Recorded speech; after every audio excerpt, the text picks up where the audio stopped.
అబద్ధానికే బైబిల్లో ఇంత శిక్ష ఉంటే ఇన్ని చేస్తున్నారే, ఏమి తెలియనట్లు మళ్ళీ ఆదివారం నుంచి ఓ యేసుని సైతాన్ అంటున్నారు. ఎట్లాంటి వాళ్ళు దొరికినారు నాకు, ఎంత రైట్ పీపుల్ దొరికినారు. ఆదివారం ఏమో ఓ యేసు నీ ప్రేమ, సోమవారం నుండి శనివారం దాకా ఓ సాతాను నీ ప్రేమ. కలలో కూడా చెడు తలపెట్టొద్దు, కీడు తలపెట్టొద్దు, అవమానం తలపెట్టొద్దు. నేను గవర్నమెంట్ స్కూల్లో చదువుకున్నా, అంటే పిహెచ్డి దాకా కూడా గవర్నమెంట్ అనుకో, అది వేరే విషయము. స్కూల్లో చదివేటప్పుడు జూనియర్ కాలేజ్ స్కూల్ కలిసి ఉండేది, పెద్ద బిల్డింగ్ గవర్నమెంట్ దాన్ని. మీకు తెలుసు కదా గవర్నమెంట్ ఎలాగుంటాయో, అప్పుడు ఇంకా పవర్ఫుల్గా ఉండేవి. హై స్కూల్ జూనియర్ కాలేజ్ రెండు దాంట్లోనే ఉండేవి. మా క్లాస్ రూమ్లో గోడల మీద మీకు తెలుసు కదా కొన్ని క్యాప్షన్స్ రాస్తారు వాళ్ళు. అలాగ ఒక క్యాప్షన్ రాసినారు. ఏంటి ఆ క్యాప్షన్ అంటే, అందుకే రక్షణప్పు బావులెల్లలు. ఈ పాటలన్నీ అమోఘంగా ఉంటాయి, ఒక్కసారి పాడితే కన్నీరు వస్తుంది. కలిమిలో నుండి సమృద్ధిలోనికి, లేమిలో నుండి కలిమిలోనికి సమృద్ధిలోనికి తీసుకురావాలని కోరుతున్నాడు. నిన్ను ఆధ్యాత్మికమైన పర్వత శిఖరాల మీద ప్రయాణించే వ్యక్తినిగా దేవుడు మార్చాలని కోరుతున్నాడు. మనకు కూడా కొన్ని పరిస్థితులు దేవుడు అలాగే అనుమతిస్తాడు, చివరి దాకా తీసుకెళ్తాడు. ఇంక చేయలేము, చేత కాదు, ఇంతే అని అనుకునే పరిస్థితుల్లో దేవుడు మనతో మాట్లాడి మనల్ని ఆ పరిస్థితిలో నుండి విడిపించే సమర్థుడు అన్న సంగతి కూడా తెలుసు. కొన్ని విషయాలు ఆదికాండము నుండి ఆయన ఎన్నిక చేసుకున్న వారిని గురించి మనం పరిగెరుకోవటానికి ప్రయత్నం చేస్తాం. ఆదికాండంలో 4 వ్యక్తులు మనకు ప్రముఖంగా తారసపడతారు. మొదటి వ్యక్తి అబ్రహాము, రెండవ వ్యక్తి ఇస్సాకు, మూడవ వ్యక్తి యాకోబు, నాలుగో వ్యక్తి యోసేపు. ఈ 4 దేవుడు రకరకాల పరిచర్యల కొరకు ఏర్పాటు చేసుకున్నాడు. పరిచర్యలు వేరుగా కనిపిస్తున్నాయి. 4 ఒకే పరిచర్య ధర్మము కొరకు ఏర్పాటు చేయబడలేదు. ఇక్కడ అబ్రహామునైతే దేవుడు మెసొపొతామియాలో నుండి బయటికి తీసుకుని వచ్చినాడు. మహిమగల దేవుడు అబ్రహామునకు ప్రత్యక్షమైన అపోస్తుల కార్యాలు 7వ అధ్యాయంలో స్టెఫెను భక్తుడు ప్రసంగాన్ని ఆరంభించిన సంగతి మనకు పరిచయం. మోషేనైతే తన ప్రజల మధ్యలోనికి వెళ్ళమన్నాడు. 2 విషయాలు గమనించాలి. అబ్రహామునైతే ఈ asked them to come out of his people, తన ప్రజల్లో నుండి బయటికి రమ్మన్నాడు. మోషేనైతే తన ప్రజల్లోనికి వెళ్ళమన్నాడు. కనుక దేవుని ఏర్పాటును బట్టి వాళ్ళు అలాగే చేసినారు, గొప్ప పరిచారకులు అయ్యారు. కానీ సాధారణంగా మనం ఏం చేస్తామంటే, బయటికి రమ్మంటే లోపలికి పోతాం, లోపలికి రమ్మంటే బయటకు వస్తాం. మనంతా రివర్స్ గేరు కదా. దేవుడు చెప్పిన దానికి సాధారణంగా వ్యతిరేకంగా మనం చేస్తూ ఉంటాం. ఇప్పుడు ఈ ఆదికాండంలో 4 వ్యక్తులు దేవుడు 4 రకాలైన పరిచర్య కొరకే వారిని పిలిచినాడు. మొదటిది అబ్రహాము. ఆయన 4 బలిపీఠాలు కట్టాడు. ఆయన బలిపీఠము రక్షణ అనగా ప్రభువుని విశ్వాసం ఉంచిన తర్వాత ఆరంభించబడిందని మనకు తెలుసు. ఆ బలిపీఠానికి పరాకాష్ట ఆదికాండం 22వ అధ్యాయంలో చెప్పబడుతూ వచ్చింది. మోరియా పర్వతం దగ్గర దేవుడు చూపించే స్థలంలో తన కుమారుడిని ఇస్సాకును అర్పించడానికి తన చేతులతోనే బలిపీఠం కట్టాడు. ఇది అసమానమైన దృశ్యం. బైబిల్ ఎవరు వారి చేతులతోనే బలిపీఠం కట్టి వాళ్ళ కొడుకుని అర్పించడానికి పూనుకోలేదు, జంతువులను అర్పించడానికి పూనుకున్నారు. కానీ అబ్రహాముది అలా కాదు. 9 నెలలు మోసి కన్నా తన ఏకైక కుమారుణ్ణి దేవుడు దహన బలిగా అర్పించమని కోరినప్పుడు బలిపీఠం దగ్గరకు తీసుకుని వచ్చి కత్తి బలిపీఠం దగ్గర మీద ఉంచిన వాక్యంలో మనం చూస్తాం. కత్తి దూసి అర్పించడానికి పూనుకున్నప్పుడు పైనుండి ఆయన ఒక స్వరం విన్నాడు, అబ్రహామా అబ్రహామా, ఆ చిన్నవాని మీద చేయి వేయకము, lay not the hand on this lad. చిన్నవాడని ఇప్పుడు కనిపించినాడా? అడిగినప్పుడు కనిపించలేదా? కొండెక్కేటప్పుడు కనిపించలేదా? బలిపీఠం కట్టేటప్పుడు కనిపించలేదా? బంధించేటప్పుడు కనిపించలేదా? దేవుడు కొన్నిసార్లు మనల్ని చివరి దాకా తీసుకుని వెళ్తాడు. మనమేమనుకుంటామంటే అదేదో ఇంటి దగ్గర ఆపింటే బాగుంటుంది కదా, 3 దినాలు ప్రయాణం అయిపోవాలా, బలిపీఠం కట్టాలా, బంధించాలా కుమార్ని, బలిపీఠం మీద పెట్టాలా, అప్పుడు చేయొద్దంటాడు. అప్పటిదాకా చూడలేదా దేవుడు ఏంటి? మనకు కూడా కొన్ని పరిస్థితులు దేవుడు అలాగే అనుమతిస్తాడు, చివరి దాకా తీసుకెళ్తాడు. ఇంక చేయలేము, చేత కాదు, ఇంతే అని అనుకునే పరిస్థితుల్లో దేవుడు మనతో మాట్లాడి మనల్ని ఆ పరిస్థితిలో నుండి విడిపించే సమర్థుడు అన్న సంగతి కూడా తెలుసు. ఆ తర్వాత మనకు జరిగిన సంగతి దేవుడు చెప్పాడు, కొమ్ములు తిరిగిన పొట్టేల్ని చూడు, ఈ saw the ram that was caught in the thickets. ఆ పొట్టేల్ని తీసుకొని వచ్చి ఇస్సాకు మారుగా అర్పించినాడు. ఆ 22వ అధ్యాయంలో చెప్పబడింది, నీవు దేవునికి నిజముగా భయపడవాడు అని ఎరుగదు. నిశ్చయం అది. అందుకే నేను నిన్ను ఆశీర్వదించేదను.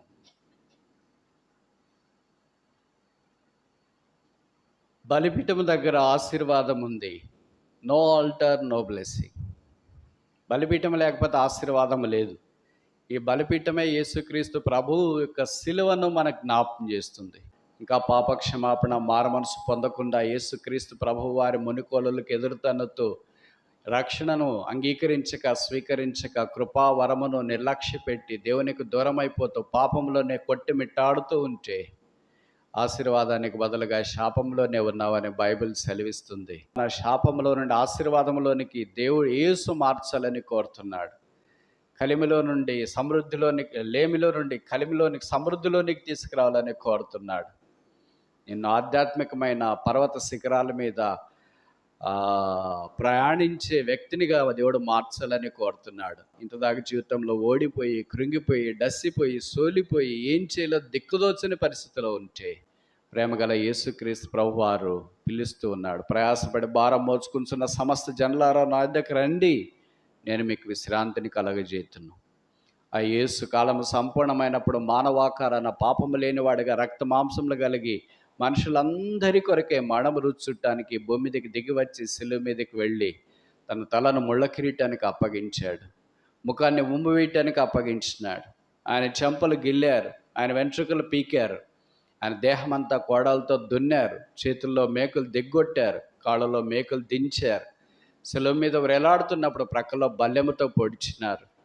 నీవు దేవుడు అయితే దిగిరా అని హేళన చేశారు, అవమానపరిచినారు. వీటన్నిటిని యేసు శిలువలో భరించి రక్తము కార్చినాడు. నదవలే ప్రవహించే ఆ రక్తపు ఊటలో పాపాత్ముడైన మానవుని యొక్క పాపాలు కడిగి శుద్ధీకరించి పరిశుద్ధపరిచి ఆధ్యాత్మికమైన ఆశీర్వాదంలోనికి తీసుకురావాలని యేసు కోరుతున్నాడు. యేసు రక్తం చేత కడగబడి శుద్ధీకరించబడి నువ్వు యేసును అంగీకరించకుండా ఉంటే ఇంకేం ఉపయోగం ఉండదు. నీ జీవితంలో యేసు ప్రభువు రావాలా కనుక బలిపీఠం ఏం జ్ఞాపకం చేస్తుందంటే రిలేషన్షిప్ విత్ గాడ్, దేవునితో మన సహవాసం, సంబంధం. క్రైస్తవం, Christianity is not religion but relationship. క్రైస్తవం ఒక మతం కాదు, సంబంధం, ఆధ్యాత్మిక సంబంధం, శిలువ సంబంధం. ప్రభువైన యేసునందు విశ్వాసము అప్పుడు నీవును నీ ఇంటి వారును రక్షణ పొందేదరు. రెండవ వ్యక్తి ఇస్సాకు. 26వ అధ్యాయం ఆదికాండంలో ఆయన గురించిన సంగతులు జ్ఞాపకం చేయబడుతూ వచ్చినాయి. ఇస్సాకు అనగా నవ్వు, లాఫ్టర్. చాలా అందమైన పేరు. అబ్రహాముకు దాదాపు 100 సంవత్సరాలప్పుడు మృతతుల్యమైన శరీరములోకి దేవుడు జీవం పోసి వారికి బిడ్డనిచ్చినాడు. బైబిల్లో రాయబడింది, శారా స్త్రీ గర్భం స్త్రీ ధర్మము నిలిచిపోయింది. దేవుడు కరుణించి ఆమె గర్భాన్ని తెరిచి కుమారుని బయటికి తీసుకొని వచ్చినాడు. వారి సంతోషము హద్దులు దాటింది. అందుకే కుమారునికి నవ్వు అని పేరు పెట్టారు.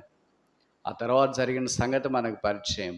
ఆ ఇస్సాకు 4 బావులు తవ్వెను అని వాక్యంలో చూస్తాం. అబ్రహాం ఏం పని చేసినాడు? 4 బలిపీఠములు కట్టెను. అంటే సిలువ అనుభవం గుండా వచ్చినాడు. Every blessing starts at the cross. ప్రతి ఆశీర్వాదం సిలువ దగ్గర ఆరంభం అవుతుంది. అందుకనే మరలా చెప్తున్నా, నో క్రాస్ నో బ్లెస్సింగ్. సిలువ లేకుండా ఆశీర్వాదము లేదు. ఈ సిలువను గురించి మేము ప్రకటిస్తున్నాం. ఆ సిలువే యేసుక్రీస్తు ప్రభువుది. ఆ సిలువ దగ్గరికి వచ్చిన వారు రెండవది ఏంటంటే బావులలో నీళ్లు. బావి అంటే చాలామంది రక్షణ పొందిన తర్వాత మీరు ఆరాధన చేసేటప్పుడు ఆదివారము ఆరాధన ముగింపులో ఏమనే ఆరాధన ముగిస్తారంటే, ప్రభువా ఏం చెల్లించగలను, రక్షణ పాత్రను చేత పట్టుకొని వస్తున్నాను. ఎంతకాలం పాత్ర పట్టుకొని ఎంతకాలం పాత్ర? 5 ఏళ్ళైంది కొంతమంది రక్షణ పొంది ఇంకా పాత్ర, 10 ఏళ్ళైంది కొంతమంది రక్షణ పొంది ఇంకా పాత్ర, 20 ఏళ్ళైంది కొంతమంది రక్షణ పొంది ఇంకా పాత్ర.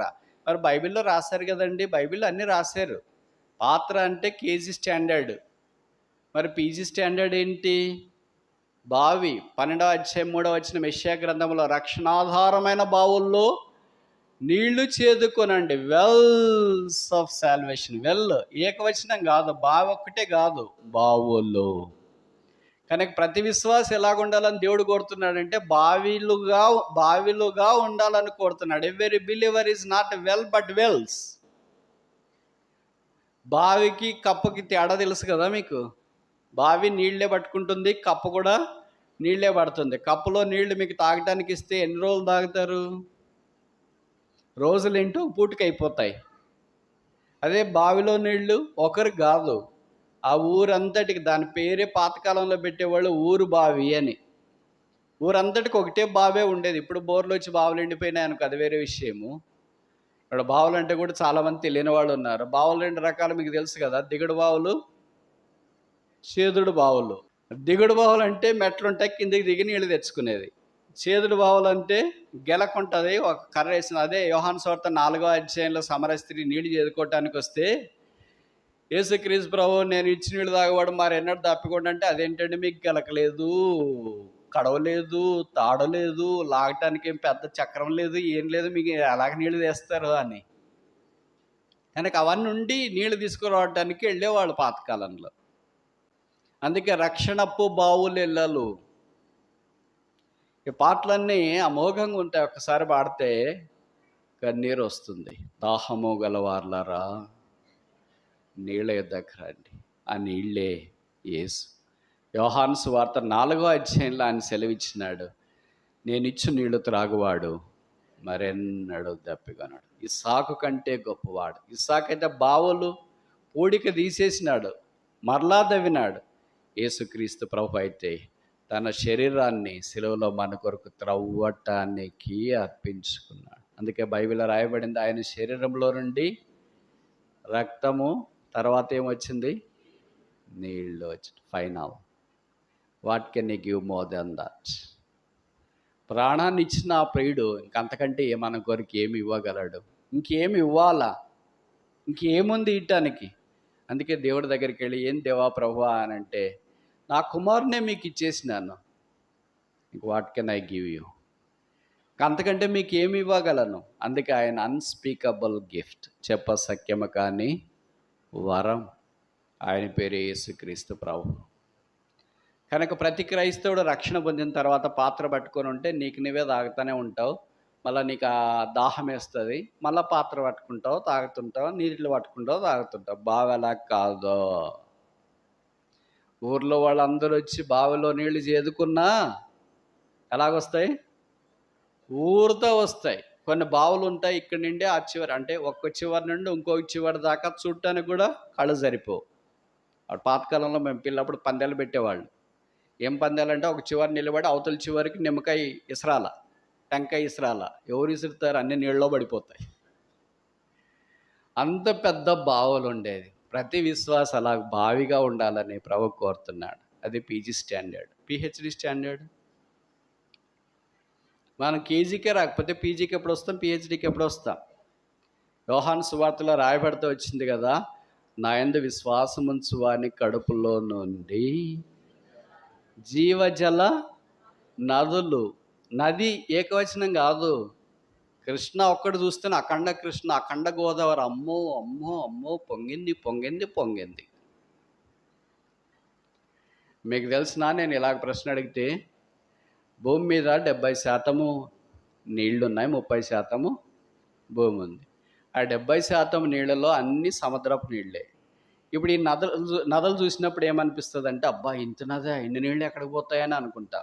ఇక్కడుండే నదులే ఇట్లా అనుకుంటే ప్రపంచంలో ఇంకా గొప్ప గొప్ప నదులు ఉన్నాయి. అమెజాన్ నది, నైలు నది, rhino river, Thames river, Mississippi river, ఈ నదులన్నీ, ప్రపంచంలోని నదులన్నీ కలిస్తే ఎన్ని నీళ్ళు అయితే తెలుసా మీకు? 70% భూమి మీద నీళ్లుంటే ఆ నదులన్నీ కలిస్తే మంచినీళ్ళు 1%. ప్రపంచంలోని నదులన్నీ కలిస్తే 1% అయితే ఇక్కడ ఉండే కృష్ణ ఎంత శాతం? ఊహకే అసలు మనకు అర్థం కాదు. ప్రతి క్రైస్తవుడు లోకం కొరకు ఎలాగ ఉండాలంటే నది వలె. నది ఎక్కడో పుడుతుంది. నది నాం సాగరో గతి అనకు సామెత ఉంది. నదులన్నీ సముద్రంలో కలుస్తాయి. అలాగే ప్రతి విశ్వాసి యేసు ప్రభు అనే సముద్రంలో కలవాలని కోరుతున్నాడు.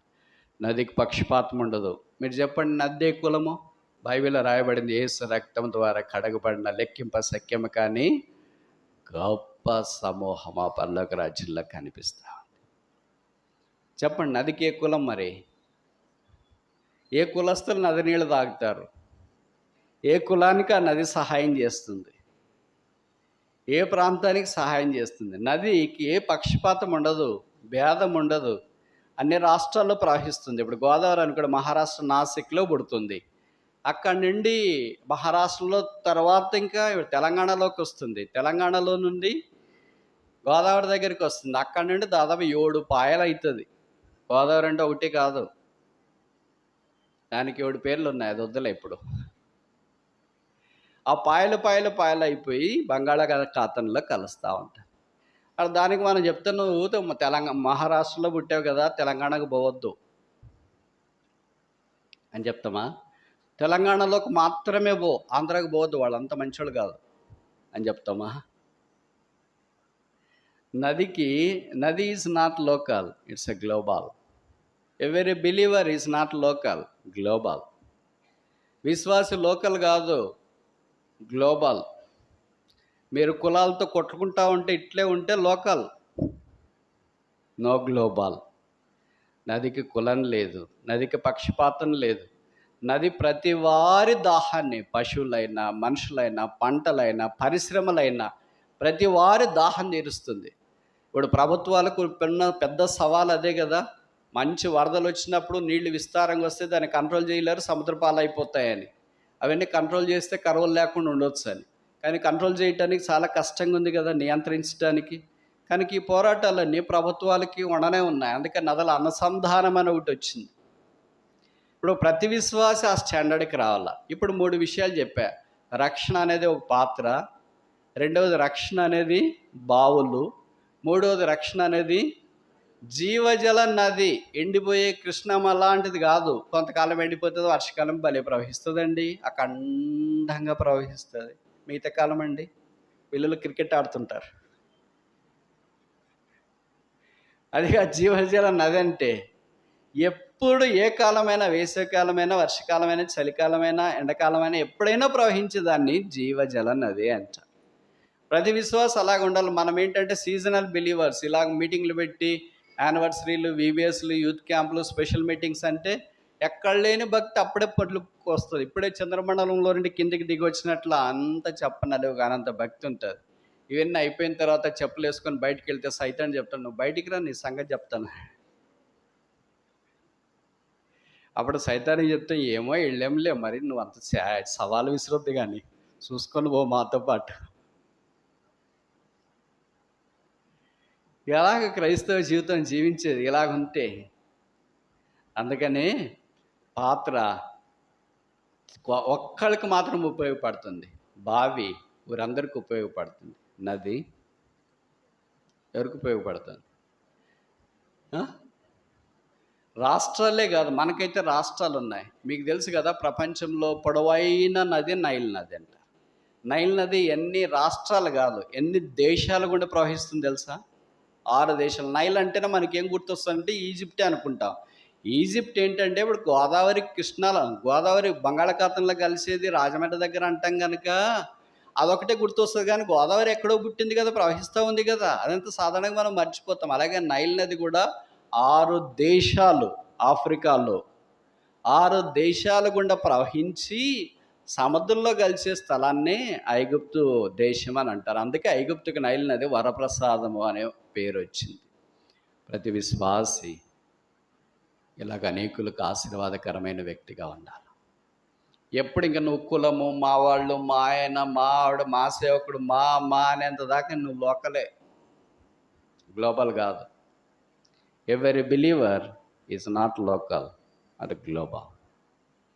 మీరు చూడండి, ప్రతి విశ్వాసం ఒక ఐకాన్ మాదిరి ఉండాలనుకుంటారు. మీలో కొంతమంది కంప్యూటర్లు చూసింటారు కదా, కంప్యూటర్ ఆన్ చేస్తేనే స్క్రీన్ వస్తుంది. స్క్రీన్ వచ్చిన వెంటనే దాంట్లో ఐకాన్స్ వస్తాయి. క్రోమ్ అనే ఐకాను, పీడిఎఫ్ ఐకాను, తర్వాత ఫోటోషాప్ అనే రకరకాల ఐకాన్లు వస్తాయి. ఆ ఐకాన్ గుంటూరులోనైనా అదే, బెంగళూరులోనైనా అదే, హైదరాబాద్లోనైనా అదే, అమెరికాలోనైనా అదే, యూకేకి వెళ్ళినా అదే, యూరప్కి వెళ్ళినా అదే, చంద్రమండలానికి వెళ్ళినా కూడా అదే ఐకాన్, అదే మారదు. That's called global. అలాగే ప్రతి విశ్వాసి ఐకాన్ వల్లే ఉండాలని దేవుడు కోరుతున్నాడు. చుట్టుపక్కల సంఘాలన్నింటిలో ప్రతి విశ్వాసి, ప్రతి సంఘము నాకు ఒక ఐకాన్. క్రోమ్ అనే ఐకాన్, మొజిల్లా అనే ఐకాన్, పీడిఎఫ్ అనే ఐకాన్, ఇలాంటి ఐకాన్లుగా వాళ్ళు నాకు ఉండాలని కోరితే, మరి స్క్రీన్ మీద ప్రభు చూస్తున్నాడు, ఎవరన్నా ఐకాన్లు ఉన్నారా చూస్తాం ఇట్లా పొయ్యి అని. స్క్రీన్ మీద ఐకాన్లు కనిపిస్తున్నాయా లేదా? కనిపించట్లేదు. ఎందుకంటే బటన్ ఏమో స్టార్ట్ చేసాం, పవర్ది ఆన్ అయింది, సిస్టము లోడింగ్ అని జరుగుతుంది.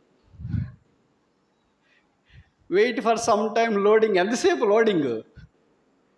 బాగుండే సిస్టమ్ అయితే నిమిషం 2 నిమిషాలకి ఓపెన్ అయిపోతుంది, ఐకాన్లు అన్నీ కనిపిస్తాయి.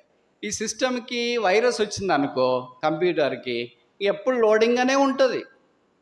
కాబట్టి పక్కన వాళ్ళకి మనం ఏం చెప్తాం, నా సిస్టమ్ అసలు హ్యాక్ అయిపోయినట్లుంది, లోడింగ్గానే వస్తుంది, ఐకాన్లు ఏం కనిపించట్లేదని. ఆడు పక్కన వాళ్ళు ఏం చేస్తారంటే, నీ సిస్టమ్ ప్రాబ్లం ఉంది, దాన్ని రిపేర్ చేయాలా, యాంటీవైరస్ పనిచేయట్లేదు. వైరస్ వచ్చింది ఎవరికి? సిస్టమ్కే, బిలీవర్స్కే, సంఘాలకా? సంఘాలకి. ఆ వైరస్ రకరకాల, కులం అనే వైరస్ వచ్చింది, మతం అనే ప్రాంతం అనే వైరస్ వచ్చింది, రకరకాల వైరస్లు వచ్చేసి ఫైల్స్ అన్నీ కరప్ట్ అయిపోయినాయి, లోడ్ కావట్లేదు, ఆరాధన మాటలు రావట్లేదు, ప్రార్థన రావట్లేదు, సువార్త రావట్లేదు, ప్రత్యేకులు రావట్లేదు, ఈబీఎస్ రావట్లేదు, యూత్క్యాన్ రావట్లేదు, ఏం రావట్లేదు. ఏమంటే లోడింగ్. ఎంతకాలం లోడింగ్? మీకు తెలుసు కదా, ఈ మందిరానికి అంటే అప్పుడు ఇట్లా లేదు, కింద ఉన్నది 20 ఏళ్ళ క్రితం వచ్చినాను నేను, 20 years క్రితము. అప్పుడు అన్నారు, బ్రదర్ ప్రతి సంవత్సరం మా దగ్గరికి రావాలా బ్రదర్. కొంతమంది ఎల్డర్స్ అప్పుడున్న వాళ్ళు ఉంటారు, సిస్టర్స్ కూడా, ప్రార్థన చేయండి బ్రదర్ అన్నారు. నేను అప్పుడు అమాయకంగా, అయ్యో వీళ్ళు నిజంగానే పిలుస్తారు అనుకున్నా. ఇప్పుడైతే తెలుసు కదా పరిస్థితులు. విచిత్రం ఏంటంటే, దాని తర్వాత జరిగిన పరిణామాలు ఎవరిని మీటింగ్ పిలవటానికి మీటింగే లేదు. అంతేనా? దేవుడు ఎంతో గొప్ప ఉద్దేశంతో మనల్ని ఏర్పాటు చేసుకుంటే ఆయన కృపను మనల్ని రక్తకపరిచేసి, ఇంకా లోడింగ్లోనే ఉంది, ఐకాన్లు రావట్లేదు. లోడింగ్ లోడింగ్ లోడింగ్, మళ్ళీ మెసేజ్ వస్తుంది, it may take some time for you to load all the ఐకాన్లన్నీ లోడ్ చేయడానికి కొంత టైం తీసుకుంటుంది, మీరు వెయిట్ చేయండి అని. అంత టైం. ప్రభుకు స్తోత్రాలు. ఈ దినాల్లో నుండి అయిన దైవ కార్యాలు నిరాటంకంగా ఇక్కడ జరిగించబడాలి. పూడ్చబడిన బావులు తీసివేసే సాకులు దేవుడికి కాదు. పూడ్చేవాళ్ళు కాదు, పూడ్చేవాళ్ళు ఫిలిష్తీయులు. పూడ్చిన బావులు వెళ్ళవేసి అంటే తీసేవాళ్ళు, పూడికి తీసేవాళ్ళు ఇస్సాకు. మందిరాల్లో ఫిలిష్తీయులు ఉన్నారా, ఇస్సాకులు ఉన్నారా? చెప్పండి, మీరు చెప్పరా? మీరు చెప్పరా, నేను చెప్పాలా? మనము పూడికి వేసే ఫిలిష్తీయులా, పూడికి తీసే ఇస్సాకులా? ఇలాగ అడిగితే కొన్ని చోట్ల 2 బ్రదర్ అని చెప్పారు. వారమంతా పూడికేస్తాము, ఆదివారం వచ్చి తీయటానికి ప్రయత్నం చేస్తాం. ఇస్సాకు బావులు తవ్విరి. ఆ పూడికి ఎంత ఉంటే నీళ్ళు ఉండవు, అది పని చేయదు, ఆ బావి ఎవరికి ఉపయోగం ఉండదు. నీళ్లు లేని బావులు బైబిల్లో రాయబడుతూ వచ్చింది, they are wells but no water. విశ్వాసులు కూడా అలాగే ఉన్నారు, రక్షణ పొందినారు, రక్షణ ఆధారమైన బావుల వలె ఉన్నారు, కానీ నో వాటర్. నీళ్లు లేకపోతే బావికి విలువ ఉంటుందా, విలువ ఉండదా? ఏం చేస్తారు ఆ బావిని? ఎవరైనా పాతకాలం వాళ్ళు మీ ఊర్లో బావి ఉన్నవాళ్ళు చెప్పండి. మీ దగ్గర అయితే చెరువులు కదా, మీకు తెలియదు. ఎవరైనా బావులు ఉన్నవాళ్ళు, మీ ఊర్లో నీళ్లు లేని బావి కనిపిస్తే మీ ఊర్లో ఏం చేస్తారు? పూడ్ చేస్తారు. తప్పు చెప్పినారు కరెక్ట్గా. ఎవరు లేరా? మా ఊర్లో బావులు ఏం చేసినట్టు చెప్పనా? ఊర్లో చాలా బావులు ఉండేవి. ఏం చేస్తారంటే దాంట్లో నీళ్ళు లేకపోతే కరోనాలో చచ్చిపోయిన వాళ్ళ బెడ్షీట్లు, దిండ్లు, సామాగ్రి, దయ్యాలు పట్టిన వాళ్ళు వాడిన వస్తువులు ఇవన్నీ మూటగట్టి తీసుకెళ్ళి దాంట్లో పడేస్తారు. అంటే నీళ్ళు లేకపోతే బావి ఏమవుతుందంటే డస్ట్బిన్, ట్రాష్. నీళ్లు దాంట్లో సమృద్ధిగా ఉన్నాయనుకో, ఎవరైనా చిన్న పిల్లలు ఉరిక బావి దగ్గర చేతులు కాళ్ళు కడుక్కున్నా కూడా, ఒకవైపు మనుషులు బట్టలు ఉతుకుతారు, ఒకవైపు పశువులు స్నానం చేస్తుంటాయి, ఒకవైపు మనుషులు తీసుకెళ్తుంటాయి. అట్లుండదు రాయలసీమలో. బావి దగ్గర ఎవడైనా వాడు బకెట్ తీసుకు కాళ్ళ కడుకోవడము, బట్టలు ఉతకడం చేసినారనుకో, ఊరు బావి అంటే అందరికీ అధికారం ఉంటుంది కదా. దారెమ్మడి పోయి వాళ్ళు కూడా వస్తారు. ఏంటి బట్టలు ఇక్కడ ఉతుకుతున్నారంటే బావే కదండి అంటే, ఇంటి దగ్గర ఉతుక్కో, బావి దగ్గర ఎందుకు ఉతుకుతావు? బావి దగ్గర ఉతికితే ఏమి, ఉతికేటప్పుడు సబ్బు నీళ్ళు బావిలో పడతాయండి. సో బావి నీళ్లుంటే ఆ బావికి ఎంత భద్రత. ఎవరైనా ఆ బావిని గురించి పట్టించుకుంటారు. ఆ బావి చుట్టూ ఎలాంటి కల్మషము, చెత్త చెదారము ఏమి చేయటానికి ఒప్పుకోరు. రాత్రిపూట ఏమని చేసినా తెలిసినా కూడా మళ్ళీ నీకు ఉదయాన్న జుర్మానా వేస్తారు. నీళ్లు లేని బావికి విలువ లేదు. ఇది నాన్న విశ్వాసులు కూడా నీళ్లు లేని బావులుగా మార్చబడ్డారు. ఏమైంది? నో విలువ. రక్షణ పొందినాము, బావిలో నీళ్ళు లేవు, కానీ ఏం చేస్తున్నారు? చెత్త అంతా తీసుకుని వచ్చి, చెత్త వేస్తే పర్లేదు, కరోనాలో చనిపోయిన వాళ్ళు బెడ్షీట్లు వేస్తే, ఆ దిండ్లన్నీ తీసుకుని వచ్చేస్తే, అవన్నీ తీసుకుని వచ్చి దాంట్లో వేసి కొన్ని రోజులకి అది ఏమైపోతుంది అంటే నిండిపోతుంది. బాగా నిండిపోయిన తర్వాత ఏం చేస్తారు తెలియదు అస్సలు. అంత పట్టణం వాళ్ళేనా మీరంతా? నిండిన తర్వాత నిప్పు పెడతారు, దానికి కాలిపోతుంది. ఎంత మంచి బావి, ఊరందరికీ నీళ్ళు ఇచ్చేది. చూడండి, ట్యాబ్ నీళ్ళు అంటే ఒక టైం ఉంటుంది, ఉదయము మధ్యాహ్నము, రోజు మార్చి రోజు 2 రోజులకు వస్తారు అని. బావి నీళ్ళకి టైం ఉండదు. 24/7/365. రాత్రి ఎప్పుడైనా వెళ్ళొచ్చు. మేము పిల్లప్పుడు మా ఊర్లో బావి నీళ్ళు తెల్లవారుజామున వచ్చేటప్పటికి కష్టమవుతుందని మధ్యరాత్రి కూడా నీళ్ళు తెచ్చుకునేవాళ్ళ. అలా ప్రతి క్రైస్తవుడు రక్షణాధారమైన బావుల వలె ఉండాలని, ఇస్సాకు వలె ఆ నీళ్లను తోడి అనేకుల యొక్క దాహము దప్పిక తీర్చాలి. నది అనుభవం దగ్గరికి వస్తే నది ఊరికే పారుతుంటుంది అంతే. దాంట్లో చెత్త చెదారము రకరకాలుగా వేస్తూ ఉంటారు, రకరకాలు జరుగుతుంటుంది. అది ఆగిపోతే అయ్యో చెత్త వేసిరేంటి, మన వేసిరేంటి, నన్ను ఇట్లా అంటున్నారేంటి, నన్ను పలానా కులం అంటున్నారు, పలానా ప్రాంతం అంటున్నారు, నేను అక్కడికే పరిమితం అంటున్నారు, మహారాష్ట్రలో ఉండాలా, తెలంగాణలో ఉండాలి, ఇక్కడికి ఎందుకు వచ్చినావు అంటున్నారు, ఇలాగ అంటున్నారని అది ఆగిపోదు. మీకు తెలుసు కదా, కొండలైనా గుట్టలైనా అడవైనా ఏదైనా సరే పాము ఎలాగ తిరిగిపోతుందో అలాగ అది ప్రయాణం చేస్తూనే ఉంటుంది, ఆగిపోదు. ఎక్కడి దాకా? సముద్రంలో గడిచేదాకా. అలాగే రక్షణ పొందిన విశ్వాసి ఒక నది వలె ఉంటే కుటుంబ సమస్యలు, పోరాటాలు, ఇరుగు పొరుగు, ఉద్యోగము, రకరకాల పరిస్థితులు అన్నీ ఉన్నా సరే ఆగకుండా, కొండలు వస్తే తప్పించుకొని పోతుంది, అడవి వస్తే తప్పించుకొని పోతుంది, ఏదొచ్చినా కట్. కొన్నిసార్లు ఏం జరుగుతుందంటే, నువ్వు కొండలు వస్తే ఏంటి దారి వదలట్లేదు, ఏమనుకున్నావు నేను కొండ, సరే కట్ చేస్తుంది, జాగ్రత్త. మీకు తెలుసు తెలియదు, అమెరికాలో ప్రపంచంలో లోతైన లోయ నీళ్ళ కట్టింగ్ వల్ల ఏర్పడింది కొలరాడోలో. దాన్ని గ్రాండ్ క్యానియన్ అంటారు. 3 మైళ్ళు లోతు కిందికి, ఇట్లా కాదు. ఏ నది చేసిందో తెలుసా? Colorado river. ఆ కొలరాడో రివర్ పెట్టి కొలరాడో స్టేట్ అని ఒకటి పెట్టినారు. అలాంటిదే మన భారతదేశంలో ఒకటి ఉంది, తెలుసా మీకు? ఎవరైనా గ్రూప్ 2 గ్రూప్ 1 రాసేవాళ్ళకి జనరల్ నాలెడ్జ్ ఉపయోగపడుతుంది. ఇండియన్ గ్రాండ్ క్యానియన్ అంటారు దాన్ని. తెలుసా తెలియదా? అట్లా మౌనంగా ఉంటే ఎలాగ తెలుస్తుంది? బ్రదర్ మీరు ముగించానంటే నేను ఎప్పుడో ముగించడానికి రెడీ. కనుక నా మీద ఏం కోప్పడద్దండి. ఈయనేం పొడిగిస్తున్నాడు పొడిగిస్తున్నాడు పొడిగిస్తున్నాడు పొడిగిస్తున్నాడు. అక్కడి నుండి సిగ్నల్ వచ్చిన వెంటనే కట్. ఇట్లా పెద్ద మీటింగ్లో మరి ఏం చేస్తాం? అదే కొంతమంది వెనక్కి తిరిగి చూస్తున్నారు, సిగ్నల్ వస్తుందా రాదా.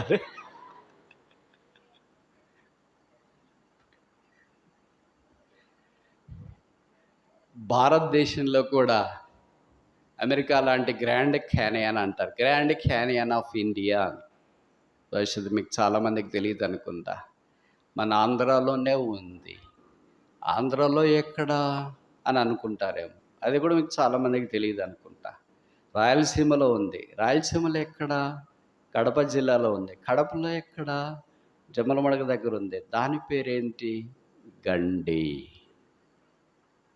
విన్నారా ఎప్పుడన్నా? మీకు ఓపుకుంటే గూగుల్లో టైప్ చేసి చూడండి, గండి canyon. Penna river cutting across the lime stone formation so as to make a grand canyon of India. Penna నది ఆ కొండ అడ్డం వచ్చింది. ఆ కొండ ఏంటంటే లైమ్ స్టోన్ ఉండే కొండ, అంటే నాపరాళ్ళు అవి ఉంటుంది కదా అని. అయ్యో అడ్డం వచ్చింది కదా ఆగిపోదామని ఆగిపోలేదు. ఏం చేసిందంటే ఇట్ కట్ అక్రాస్. మనం ఈ వాటర్ మెలన్ని ఎట్లా కత్తిరిస్తామో, కేకని ఎట్లా కత్తిరిస్తామో, అది కొండను కత్తిరించేటప్పటికి 2 భాగాలు ఇలాగైంది. కొండ మధ్యలో చీల్చుకొని పోయింది. ఆ దృశ్యము మీరు దగ్గరికి పోలేరు అనుకో, అంత ధైర్యం లేదు. దగ్గర నుండి దూరం నుండి చూస్తేనే నీకు కళ్ళ తిరిగి ఇంకా దూరం వచ్చేస్తామని వచ్చేస్తారు. ఇప్పుడు గవర్నమెంట్ ఏం చేస్తుందంటే ఈ చివరి నుండి ఆ చివరికి రోప్ వే అంటే తెలుసు కదా, పైనే పోతుంటుంది. అంటే మీరు బలహీనంగా ఉంటే కళ్ళ తిరిగి కింద పడతారు. రోపే ఈ చివరి నుండి ఆ చివరికి పెన్నా నది మీద చేయాలి అక్కడ అని ప్రయత్నం చేస్తూ ఉన్నారు. That's called grand canyon. ఇవన్నీ నేను ఎందుకు చెప్తున్నానంటే, నది ఆరంభిస్తే ప్రవాహము, కొండలు, గుట్టలు, అడవులు ఏదైనా సరే అది చీల్చుకొని వెళ్తుంది. ఒక విశ్వాసి తన యాత్రను కొనసాగిస్తున్నప్పుడు ఈ పరిస్థితులన్నిటిలో నుండి ఆగిపోకుండా సాగిపో. ఇప్పుడు ముగించక ప్రశ్న ఏంటంటే, ముగిస్తారా బ్రదర్, సిగ్నల్ వచ్చిందా అని. ఎంతసేపు అని చూస్తా, ఏం చేస్తా. ఇప్పుడు ప్రశ్న ఏంటంటే, రక్షణ పొందిన మనము ఇస్సాకు వలె బావిలో ఉన్న పూడిక తీసేసి తవ్వేవాళ్ళగా ఉండాలి. ఇస్సాకు దినాలు అలాగే చేశాడు. ఫిలిస్తీయుల వలె పూడ్చకూడదు. మనకున్న అభిప్రాయం, చెడ్డ అభిప్రాయం ఏంటంటే, నేను వాడబడకపోయినా పర్వాలేదు, ఆయన వాడబడకూడదు. నేను చెడిపోయినా పర్వాలేదు, వాడు బాగుపడకూడదు. This is called the spirit of Philistines. నాకు ఆ బావినీళ్ళు తాగే అవకాశం లేదు, ఎవరో తాగుతూ ఉన్నారు రక్షణాధార బావులు. వాళ్ళు చేదుకుని, వాళ్ళు ఆరాధించిన, వాళ్ళు పాడిన, వాళ్ళు వాక్యం చెప్పిన, వాళ్ళు బైబిల్ స్టడీ తీసుకుని, వాళ్ళంతా పరిచయం చేయని. That is the spirit of Isaac. అది ఇస్సాకు యొక్క లక్షణం. కనుక దేవుని పనికి ఎప్పుడు ఆటంకం కలిగించొద్దండి. ఆటంకం కలిగిస్తే అర్థం ఏంటంటే, ఫిలిస్తీయుల వలె పూడికేయడం. పూడికేస్తే తప్పించుకుంటామని మాత్రం దయచేసి అనుకోవద్దండి. ఓకేనా? నేను గవర్నమెంట్ స్కూల్లో చదువుకున్నా, అంటే పిహెచ్డి దాకా కూడా గవర్నమెంట్ అనుకో, అది వేరే విషయము. స్కూల్లో చదివేటప్పుడు జూనియర్ కాలేజ్ స్కూల్ కలిసి ఉండేది, పెద్ద బిల్డింగ్ గవర్నమెంట్ దాన్ని. మీకు తెలుసు కదా గవర్నమెంట్ ఎలాగుంటాయో, అప్పుడు ఇంకా పవర్ఫుల్గా ఉండేవి. హై స్కూల్, జూనియర్ కాలేజ్ 2 దాంట్లోనే ఉండేవి. మా క్లాస్ రూమ్లో గోడల మీద మీకు తెలుసు కదా కొన్ని క్యాప్షన్స్ రాస్తారు వాళ్ళు. అలాగ ఒక క్యాప్షన్ రాసినారు. ఏంటి ఆ క్యాప్షన్ అంటే, చెడుపక్కరా చెడెదవు అని. అప్పుడు పిల్లప్పుడు ఏం అర్థం కాదు కదా, చెడుపక్కరా చెడెదవు అని రాస్తే, మాకు డ్రాయింగ్ టీచర్ ఉండేవాడు, దేవునిలా అంటాడు. దేవునిలా అంటాడు అంటే అర్థం ఏంటంటే, ఎప్పుడైనా పోవచ్చు, ఏమైనా అడగవచ్చు, ఎంతసేపు అయినా మాట్లాడవచ్చు, తిట్టడు, కొట్టడు, ఏమి అనని వాడనవాడు. అందుకే ఆ సార్ దగ్గరికి వెళ్ళి అడిగాను, సార్ చెడుపక్కరా చెడెదవు అని రాసినారు కదా మా క్లాస్ రూమ్లో, 8th క్లాస్లోనా, ఏం సార్ దాని అర్థం అని అంటే, ఆయన అర్థం చెప్తే ఎలాగ అర్థమవుతుంది? అందుకని ఏం చెప్పినాడంటే, నువ్వు స్టూడెంట్ కదరా, నీకు పెన్సిల్ లేకుండా వేరే వన్ పెన్సిల్ తీసుకున్నావు అనుకో, నీ దొంగతనం చేసినావు అనుకో, నీ పెన్సిల్ కూడా ఎవడన్నా కొట్టేస్తాడు. నీకు రబ్బర్ లేదని వేరే వన్ రబ్బర్ దొంగతనం చేసినావు అనుకో, నీ రబ్బర్ కూడా కొట్టేస్తాడు వేరేవాడు. నీకు నోట్స్ లేదని వేరే వన్ నోట్స్ తీసుకున్నావు అనుకో, నీ నోట్స్ కూడా పోతుంది. అంటే నువ్వు కీడు చేస్తే నీకు కూడా వస్తుందిరా, కనుక అలాగే చేయకూడదు అని చెప్పేవాడు. ఇప్పుడు మనమేమనుకుంటామంటే, చాలామంది సేవకులు, పెద్దలు, విశ్వాసులు వీళ్ళంతా ఏమనుకుంటారంటే, మనకేమొస్తుందిలే, ఎప్పుడు చేయదు కీడు. నీ గొంతులో ఊపిరున్నంత దాకా ఎవరికైనా చేయదలిస్తే మేలు చేయండి, చేతనైతే. బైబిల్లో రాశారు కదా, 6000 సంవత్సరాల మానవ చరిత్రలో 6000 సంవత్సరాల మానవ చరిత్రలో గొప్ప జ్ఞానైన సొలొమోను రాసిన మాట, మీ చేతనైనంత దాకా మేలు చేయండి. కనుక మీరు మేలే చేయండి, కీడొద్దు. కీడు చేస్తే అది మనకి కీడు వస్తుంది. సైన్స్ కూడా చెప్తుంది, న్యూటన్స్ థర్డ్ లా మీకు తెలుసు కదా, కొంతమంది చదువుకున్న వాళ్ళకి, for every action there is equal opposite reaction. Science చెప్తుంది, వాక్యం చెప్తుంది. మనం చేసే ప్రతిదానికి నువ్వు ఒకసారి అబద్ధం చెప్పినావు అనుకో, నీకు మస్తు అబద్ధాలు చెప్పేవాళ్ళు పుడతారు. అందుకే పాతకాలంలో చెప్తారు కదా, నువ్వు అబద్ధం చెప్పొద్దురా, నీకు ఆడపిల్లలు పుడతారా అని. ఎందుకంటే వాళ్ళు కూడా అబద్ధం చెప్తారని. అలాగ ఒక అబద్ధానికే యాకోబు ఒకే అబద్ధం చెప్పినాడని. యాకోబుకు కూడా కొడుకులు వచ్చి అబద్ధం చెప్పినారు. ఏమని చెప్పినారు? 11 మంది. నీ కొడుకు యోసేపు ఖతం. నువ్వు ఒకడికి ఏ అబద్ధం చెప్పినావు, నీకు ఎంతమంది అబద్ధం చెప్పినారు చూడండి. నువ్వు చెప్పిన అబద్ధం అనేది ఊరికే కూరకు చెప్పినావు, పాటరీ ఏ చిక్కుడుకాయల కూర. కానీ నీకు చెప్పిన అబద్ధం ఎలాంటిదో తెలుసా? కొడుకే చచ్చిపోయాడని. దాంట్లో బైబిల్ ఏం రాయబడిందంటే, ఆ వార్త విన్న తర్వాత యాకోబు ఎవడునో ఆదరించలేనబడనంత దుఃఖములోనికి వెళ్ళిపోయాడు. That is really not fact. అది వాస్తవం కాదు. కుమారుడు యోసేపు చనిపోయినాడు అన్నది వాస్తవం కాదు. దట్స్ ఎ లై. దట్ లై కాల్డ్ అ హార్ట్ బ్రోకన్నెస్. ఆ అబద్ధము ఆయన హృదయం బద్దలైటట్టు చేసింది. ఆయన చివరికి ఏమన్నాడు, నేను మృతుల్లోకానికి వెళ్ళే పరిస్థితి వచ్చింది. నేను ఎంత ప్రేమించిన నా కుమారుడు ఇలాగ అయిపోయాడు ఏంటి అని. పక్కన ఎవరైనా పోయి చెవిలో చెప్పినారనుకో, నీ కొడుకులు చెప్పింది అంత అబద్ధం అని, నమ్ముతాడా? ఎందుకంటే అబద్ధం చెప్పిన వాడికి అదే స్పిరిటే ఉంటుంది. ఒక్క అబద్ధానికే బైబిల్లో ఇంత శిక్ష ఉంటే ఇన్ని చేస్తున్నారే, ఏమి తెలియనట్లు మళ్ళీ ఆదివారం నుంచి ఓ యేసుని సైతాన్ అంటున్నారు. ఎట్లాంటి వాళ్ళు దొరికినారు నాకు, ఎంత రైట్ పీపుల్ దొరికినారు. ఆదివారం ఏమో ఓ యేసు నీ ప్రేమ, సోమవారం నుండి శనివారం దాకా ఓ సాతాను నీ ప్రేమ. కలలో కూడా చెడు తలపెట్టొద్దు, కీడు తలపెట్టొద్దు, అవమానం తలపెట్టొద్దు. బావులు పోడిక తీసే ఇస్సాకు వలె ఉంటే అనేకులకు జీవం కలుగుతుంది. ఈ 3 రకాల్లో మనం పాత్రన, బావుల, జీవజల నదుల, ఏనా బీనా సీనా? చెప్పండి, తొందరగా ముగిస్తా. డి కదా, పైవేవి యూ కాదు, నన్ ఆఫ్ ద అబౌవ్. చెప్పరేంటి? ఏంటి మరి మనం పాత్ర, మన సంగతి మనకు తెలియాలి కదా. మనం ఎక్కడున్నామో తెలిస్తే బాగుపడే అవకాశం ఉంటుంది. మనం పాత్ర దగ్గర ఉంటే బావుల దగ్గరికి రావాలా. బావుల దగ్గర ఉంటే ప్రభువా నది వలె ఇచ్చి, బైబిల్లో రాయబడింది, నది ఎక్కడ పారునో అక్కడ సమస్తం బతుకును. ఒక నది కలదు, దాని కాలువలు దేవుని పట్టణమును సంతోషపరుస్తున్నాయి. ఆ నది యేసు. రక్తపు ఊట ప్రవహిస్తుంది, శిలువ దగ్గరికి వస్తుంది. 2 విషయాలు. As the coin had both sides, both valid. On one side commemoration of God's great walk. ఒకవైపు ఆ నాణ్యానికి ఒకవైపు ఏంటంటే, దేవుడు మన పక్షాన్ని చేసిన గొప్ప ఆశ్చర్య కార్యాలు, ఆయన మంచితనం, ఆయన విశ్వాసత జ్ఞాపకం చేసుకోండి. అది జ్ఞాపం చేసుకొని ఫుల్గా భోజనం చేసి మన మనం పోవాలని కాదు. రెండో వైపు, ఆ నాణ్యానికి రెండో వైపు ఏంటంటే కాన్సక్రేషన్, మన ప్రతిష్టత. ప్రభువా, నేను అలాగ లేను, నేను నువ్వు కోరినట్లు అబ్రహాం వలె నీతో సంబంధం కలిగి ఉండేవానిగా, ఇస్సాకు వలె బావులు పూడికిపోయినవి తిరిగి తవ్వి నీళ్లు ప్రవహించేటట్లుగా నన్ను చెయ్యి. ప్రభువు మనల్ని అలాంటి దాని కొరకు ఏర్పాటు చేసుకుని తీర్మానం ఏంటి? దేవుని ఏర్పాటు సామాన్యమైనది కాదు, తేలిగ్గా తీసుకోవద్దు.